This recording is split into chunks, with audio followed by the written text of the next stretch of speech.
All humans have similar sensory systems, processing sensory information across the same 8 domains, all working together.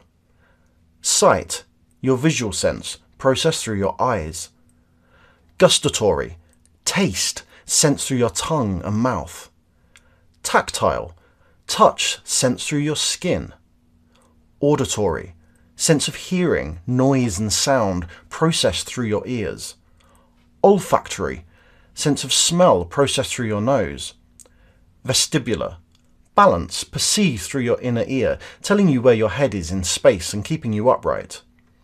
Interoception, an internal sense which tells you things like if you're hungry, how fast your heart is beating, if you're in pain or if you have to go to the toilet. Proprioception, sense of movement.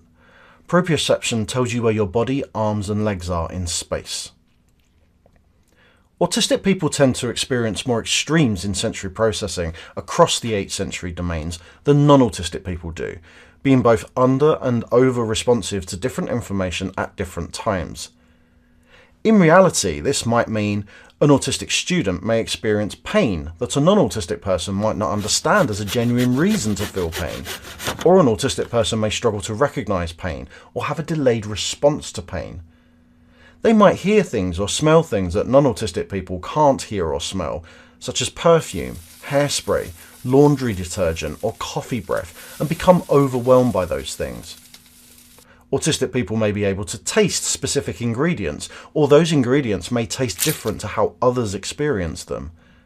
They might experience touch in a way that causes pain or fear or intense pleasure. An autistic person's sense of balance might be affected, so the world might go off kilter, or they may be able to do gymnastic exercises easily and seek out opportunities to move, spin, climb or tumble. They might not recognise that they are hungry or thirsty, or need to go to the toilet, or when they're tired. An autistic person might be less or more conscious of their surroundings and more easily startled and surprised by the nearness of things, or fail to judge where things are.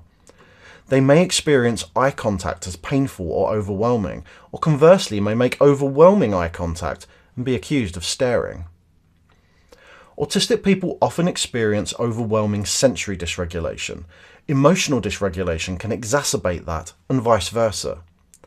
This connection between emotional and sensorial dysregulation helps us to understand why, when autistic people are overwhelmed in some way, they can be triggered into meltdowns or shutdowns. Autistic people also frequently experience alexithymia, which is a disconnect between your brain and emotions. This can be intensified by developmental trauma from others invalidating or dismissing your emotional responses. Alexithymia can make understanding your own emotional state extremely difficult. Autistic people experience the sensory world very differently to non-autistic people, in a world dominated by normative perspectives around sensory processing.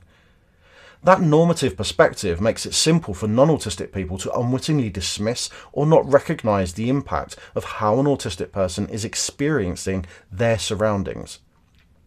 This can lead to non-autistic people making uninformed and incorrect assumptions about autistic behaviours, responses and needs. What an adult should do to support an autistic student's sensory comfort once their individual needs have been identified is communicate details of sensory environments in advance and adapt the environment by reducing sensory input from things like lighting, smells, sounds and visual landscapes. Mitigate negative sensory input by investigating sensory support tools with the individual. Encourage and normalise stimming. Create quiet spaces to withdraw to as required. Offer the child control over unscheduled movement breaks. An autistic student can be supported to regulate through techniques such as body mapping and body scanning.